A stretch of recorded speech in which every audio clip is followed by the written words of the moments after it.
Mizoram hi in thangram kan nia yang chuan mi kumnga dana kain thang thina MLA yang chuan no pangte kum no pangte kan la nia kan ria thei china po Congress MNF ivel he Mizoram sarkar nan changin ron real thina nia tin politics thil zau te chuan an sei thina Mizoram Congress sarkar central Congress sarkar chu Mizoram Congress sarkar thin ten tia yang chuan kan mimha sa te temina kan ramhloi tu mimha sa te pulal te ngate pu cho chu ngate hun lai tang to in Mizoram hi chu ho chamin lo kai soi to thina brigadier than pung sai lo ti te yang chuan Congress sarkar lawin MNF in rawan rel le yang chuan MNF sarkar lo kan Congress in rawan rel le thina yang chuan Mizoram hi kanin thang thina yang chuan aram mi pui te hian soi sel na te thil eng mo hi kan aram soi tu te chunga te pokan sak chunga sa em thin ni yang chuan ram kal punga fu lo ram soi tu ten dik lo lom kan ti ani na taka chuan kan thlan chu te ani mi pui tem kan thlan chu te kan ai o kan thlan chu te an nia yang hian kan dua kan thanga amara chu kan thang ting kan soi sel le thin ani amara chu politics ania politics a chu nei om ve tu re ate ngai thei ania tiang chuan voini thleng hian ram hroi tu te chu kan la nei ta zela ti mayang ram in rel bolna ram hroi tu kan ma mawa ting chuan kan in thanga mani loka ting kan in thanga tiang chuan tuna kan ram hroi tu te chu soinga lewin kan ria i pulal du oma aron lang vele ania tiang chuan hun local zela ni pulal du oma hi pati ti thiam patrong thiam chu soi thiam em mai nia tin politics po in rol thuk em a tiang chuan a thiam boka ti mayang trong kam te thiama politics a thiama tiang chuan beidong lovin ani hian hun amang chawa ZPM ZNP ti te adin ti mai la trong moi lon lu sula ZNP party te aron din in tiang chuan Mizoram aron veya Mizoram kalpung diktok lo ni ria te ron soi thina tin kun hathak tu te ra bi kan om ni te pon a sa thina tiang chuan a ho sa ten ho sa zela are the ten bet tok kara te Zoram ron veya tin ama hi central service ani mi thiam na tu ania tiang chuan na kal sanin tiang hian politics an zuang lu tania tiang chuan hunaron kal zela ZNP chu thakin ti mai la ZPM ron ding chhota tiang chuan mumal takin anin pu cha chhota ti chuan ni kum mai kum sang ni som ni pali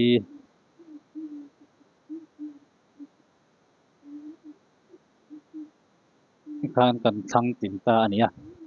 tiang chuan mi puitan an laka be se na sang em mai kan nia tiang chuan kan be se na an ngei pon ron rel ni te po in an ria ta amai ro chu ram hroi tu hian kan du thu sam mi puite du tu sam te hi sang thina tin kan du khop kan du tok te hi sang kan du chin du tu sam te hi sang thina kan be se am te pon an lo kal nge kal lo han sarkar ta kan be se angan niam ti te chu mi pui zon ani ta se tiang chuan sarkar na ron chela flagship program ate nagin tiang chuan ti lo tin tu te in than don din min han tiama Mizoram hi za somruk something very good na thok kan nia aba khi sarkar na to kan ti te lai gan na dang mo tiang chi kan nia yang chuan kun na thok hi tam ber anga chu ta nia tiang chuan thingtlang mi kan ti ten lo nei in kut nan thok tin a bu le bal ten chinga tin kan khai chin uar mai so thing hi thingtlang kun na thok mi cho kan ching tel deuh vek on me ti tur ne kumina phei chuan thar lok le thar tam hle tur ngai ania tiang chuan tin sarkar ten azir boka policy nei sarkar ten tiang chuan ram hruai na ten ron thota ka chen bei sei na san tak nen mi tu ten kan thang tinga kan clear kan thang tinga tunu na hian tiang chuan chan pur sang sang ten in bo phela chuan chung zinga chuan PPC Vanel Ruata agriculture minister cabinet minister ni bok in enge asoi tunu na hian kan ri ek don ani mi puiten enge kan bei sei dan ani am tuna kalphung thar te anin tia sarkar ni kalphung thar sarkar kan ni han ti ain kalphung thar sarkar kan ni ain tiang hian an kalphung hi athar rengam ti te kha chunu pui zon lo ni se tun huna hian enge chumi sarkar kalphung thar sarkar din mun poi mol tuk changtu agriculture minister pu PC Vanal Ruatan enge soi kan sir pawdon ni o với nia kan media te kan thopui sarkar na kan thopui te niangin kan sarkar ina kan flexib poi mo ber jing ami khai thar le chungchanga hanin kom hom da an nei pui cheu kan dua cái ni sarkar hi mi pui be sena sang khopa sarkar kal to te kan en chuan NLP te MEP te CDP te hi akum khatna hi chuan ti lo tin nei ngai lova sarkar akum thumna te kum lina sarkar top don a tin chau thina ke ni sarkar ai ro chu kan flexi phi mi pui be sena sang khop maya akum khatna ti lo ting hal tu re min dua ron soi tang khan mi pui ten ram hruai tu te kan han tin hian an program ate ami pui ten he na chu tiang chuan chu tia chu kan tiang ti an tlang zakta be sei na kan han nei sang em thin ania yuna po hian minister hian be sei na kan nei san zia te ron soya chu mi tam tak thir na tang chuan na sarkar rei lo em alom kum khat chen sarkar ve ur chawa kumli dang an le ba ka sei se loin lo thirila ti chuan ram chu thadin an kai roi mei don lam kan tiatin a then kha chuan an malak chin to te a that thu te kan ka kan soi bok ania ni chu mi pui kha chu ngai dan in ang lo kan ni kha chuan anga po chu ni se tir zel phatang o tin kan lo in tiam boka ke ni po abi kin thai thar lei chungchanga sarkarin thai pali notified crop kan neya chung chu kumsang ni samni le panga atang turin market tok tan turin kan in ruwa man ania yang chon notification te po kan chua vek to a chu mi piala ma chuan bu hum thar chua tam hi sarkarin kan policy ania wangin bu hum thar atam the turin tuna hian akum khatna boka bu hum kan le tana December ni som pasari khan bu hum pang bal kona kezia som thumin kan le tana ni tuna hian hei thai dang kan hanti mun phia te ayeng te marcha te so thing te po a season lo kheng ta tuna hian tluang takin marcha bi khichu kan sarkar ya ret kan puan jathum som nga ai to in kan kun thok tu ten an khal meka an khal chhojel tura po kan nga ya sarkar ni marcha re thi he tuna soi tang khan a to karina lo to de maya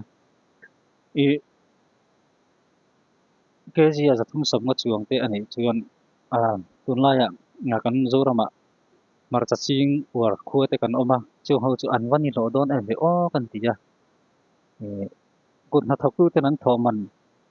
heng te hi an tel ni te pon kan sia kezia zathum som nga chuan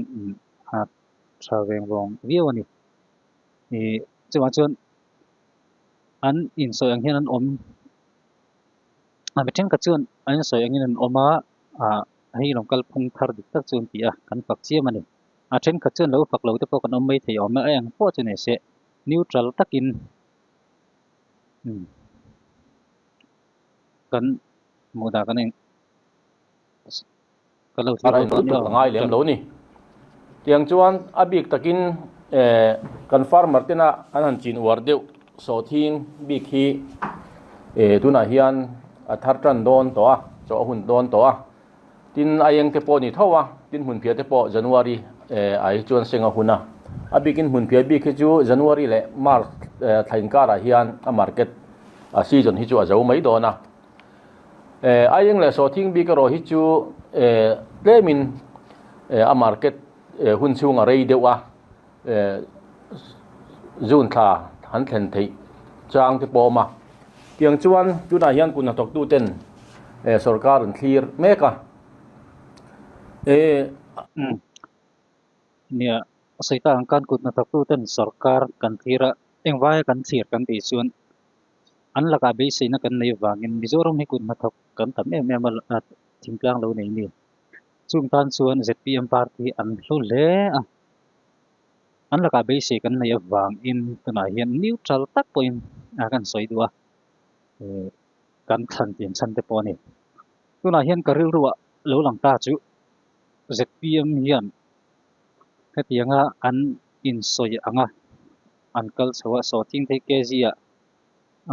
chu ti za chu kan la ang an ti hai kan biala pawh pulal doma aron kala min than tin chuan chu tiang ka tiang chu ninga so thing kan ka KG som sari in kan lang ti te pawh han soi ni ya amaro chu ni han sarkar chi hian hun masalama ram hruai na lo chal tu te na an kan minister walte MLA walte soi dan taka an ti nok then fai ngai te lo om thina du khot lo mo du ang taka kal thei lo chang te alo om ve thina amaro chu tunai hian inge kan mu dan kan sachi alawa an kal to china kan than tina tanga sarkar nan chal chi atang chinin achina tun thang hin enge an thato kan ti kha kan ngai dan ni se sei sel to kan oma pak to kan sei tong khan an om ani ti ha ka chu riat sa nia enga po chini se kan be sei ang in thira ka lem ti kha chu kan ngai dan ni ba se voi nia hian kan han in kom du na chan cheu le min puan jar sakula kan du chu a so thing bi khi ni ta ni so thing hi India ram hun thang tha ten ching ve a bikin South India khuan an chinga sa hle maya tin Central India te pawh khuan Chin na state engma zat om boka tuna hian so thing hi kumina hian South India lama khuan atam em maya tin se danga pon thar tha runa chal te thlengin tuna so thing re thi asang lo ni an thar tama wangin KG somni atanga somni panga inkar bor vel hi nia kha KG som ni tang ni nga bor vel nia tuna an tin bonan soi dan ha chu nia amai ro chu mizo te tuna so thing ching te tan chu alom em angem o te kan tia alom view ngem o kan tia asan chu be se na nei in KG kalak sa chiang ve kop me ke ma tak thei chon pulal do ma khan kan than tin min than tin chuan KG an kot kaya som sar in kan la ang te kha an tia tiang khan asoi lai po kha ke pon kan sia kan kal khoma mi ti sang par ti sang atang te po khan kal khoma par ti sang big ni lo khan ti sang par ti sang ka kan kal khom chin ton chu nan sai ania ni amai ro chu kan thir saita ang khan an la sarkar tir chan na lai hin ya sarkar tir kan la nia mai la tong mai lo sira angkal dani kan enang kan thir zel khotanga an soi dani nan om re ngem ni kha kan chin tu tuk ngai dan ro se dan ani meka chu tiang ani awang chuan kan so thing bayar tur lian tho hi tuna hian South India lama te heta Central India lama te tuna hian an lei khom meka khulama ret tlom zo ka an la lei the wangin kan bayar te hi kan Mizoram lam an la ron hoi lo ni chu mi ne wang chuan tuna hian so thing ret Mizoram po alap sang lo wa tuna hian so thing hi kan lo soi to angin ke ji somnga a an thal the turin tuna hian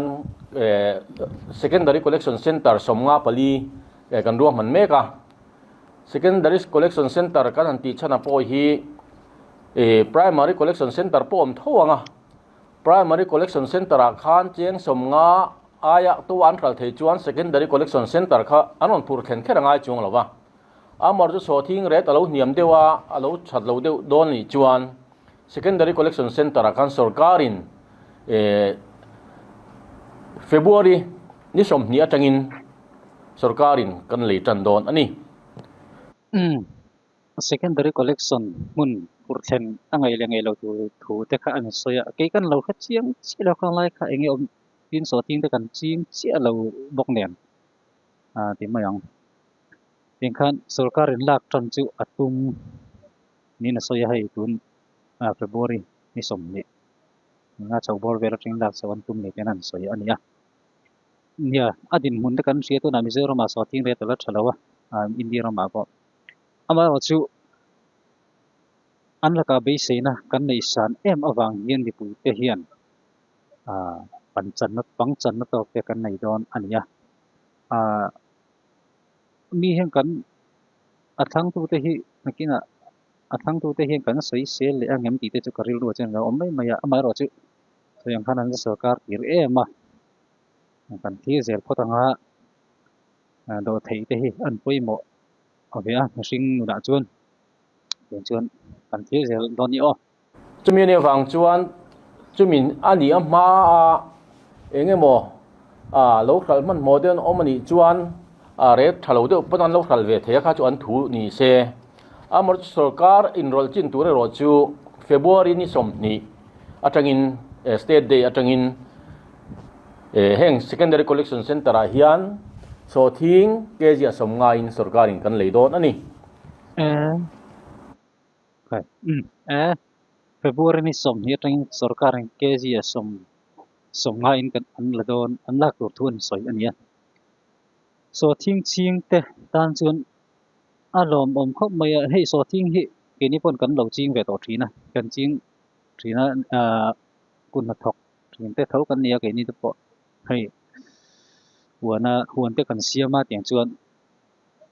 so thing te kan ching thina bu te kan ching thina so thing hi ke ji a cheng som ani te hian nat kun na thok tu tan chen lo mom lo thina ngam dik tak chuan som hi te ron ni chuna je kan pia som hi a po hin anga then ka churan nga then ka chuan nga lut tuk lo te pon ama aman lo ten kan pia tin abikin so thing phei chu han cho hian arit em maya abuk ma sim chi ma he thil sakhat hi ania phur zo tok kan han phur hian mi hring na han phur hian arit em mai ni hei thil zang khai te lo ni lawa aman lo tom phei chuan abuk tam atama ama ro chu han bukin kezia quintal lo tom em thina kezia cheng so mani te chuan ba tin chen kun ha tok tu te hian ha thon te kan ti thina adik na sen po mani chuan chen tu da khana sei ta khan agriculture minister in kezia somga in February som hi tring lak tu tuan so yan ya kut na tok tu tan che kan ngai tua chin hian alom om thokhat viu in lang ani mo tin so thing chau hi kan ching lem lawa zoram kun na tok te hian marcha te ai eng te yang chen mun phia te pon yang yang khana market an soya anak tu za te kan traffic anga yang chen so thing bi ga po tuna February tha ke ji somnga an lak don chut so thing nga tan chun thil man lo zak chunin kan sa chi lawa azia thokat bi cho kan rian chumi kan han ruam man na chuan tuna kan soita khan hun somnga palia kan siam me ka tuna hian chu lati belle turania tuna hian district agriculture marketing committee kan din fel vek to chung ho chuan an district huam chunga an lo boi pui vekanga heng secondary collection center tura hian le turin kan buat sai dot ani heng kan ti chana hi support price kan pe don in tia te po min ti mai thea amaro chu kan farmer te hian kan lo soi lok to angin kg somnga an khal then tur hi kan ngai tua heta a leitu tena market anon ti chiat kan lo wangin sarkar kha kan lo tang don ani bera simi tur chuan ma kan la kan tuna hian kan in bua sei meka kan in bua sei chu kan zo thokhat to vio lain tuna hian kan tho pui tur kan bayar tam tak te hi phai lama so thing an la mun dang an la boi pui wangin tuna hian helama an ron hoi thei ri lo wangin heng hi ruah man na kan siam ania chu wang chuan voinia hian mi pui lama te po zona te po atam trana so thing hei January ani to an tia amaro chu thai thar te hi red nei ania wangin tuna hian India ram hun tam zoka so thing an cho me ka wangin a red thi om jela nei lo awangin ke ni chuan February ni somni lo ngak khram turin kan farmer te kan cha duwa July chuan chumi lo ngak the lo sumle pai har satna wanga lo hal du anom chuan khang chu an thu ni se sarkar awain ro tur ani lowa amaro chu nia ka ti lai khan nia ku thing ta kon na tak tu te din muni ang lo tak tak te kan nia thren khat chu mi re thei trong boy la noi sala bak ber ve tak tak te an oma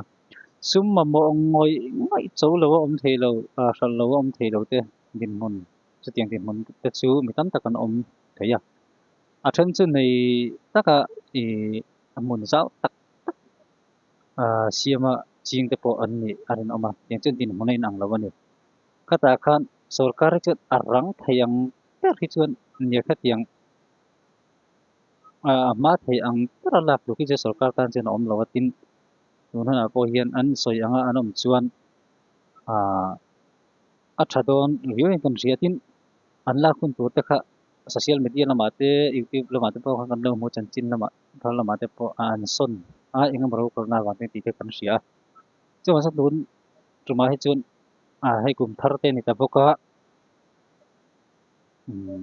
an la ngai tura po ngai la kut na thok tu ta tan chen alom om tin abikin so thing ching tu ta nen alom om lo don in pon asriat ani hi sarkar ro chuan hun week siamin February ni somni hi ro manna an siam ani heta leinge turin February somnia le tran nge turin tuna hian kan in bua sei mup ani DMC kan tia District Agriculture Marketing Committee 10 ruam manna an siam ke ni helma marketing board lampon ruam manna kan siam to chu kan tumdan ani hi puya tam thiang beri milo puan jar sakula khalaya khan zona te aum tak nuala wangin chung chu han soifia tul kan tia wenia hian nangni kal tlangin inzara mi puiten an lo hriat thei ngai kan be se chu wenia kan han kom du chan ber chu ni ania kha tiang khan agriculture minister pu PC vanal ruatan an lo soito in thandona no tiam to amin put na thok tu te lakan do tiam to angin so thing chu tun February ni som ni atang hian kg asomai nan lak tur thu an puang ta ania soita ang khan apasa khan an sona engama sarkar na ro kholna engama thil te oma wang khan i fel ngai te oma wang khan an son thu te kan sia tun rum chu an son to lo tu ra po angai ila ei rilu lo om ta chu ZPM hi tuna ange an sarkar ma anin soi mo sarkar in khan din chuan chu tiang ka tiang chu kan ni an tianga an soi ang khan so thing te ke ji somnga mai ni lo somnga somruk somsari za thing te po niang chu somnga chin hi azia thakhat veu to somnga somruk somsari an soi anga kun na thotu te chung an sei anga an la chho ani chuan in than lia po hian an sarkar le mai lawng mo le o ti hi kan ngai ve dan deuh ania enge in ngai dan kha chu comment section lama on du tok phatang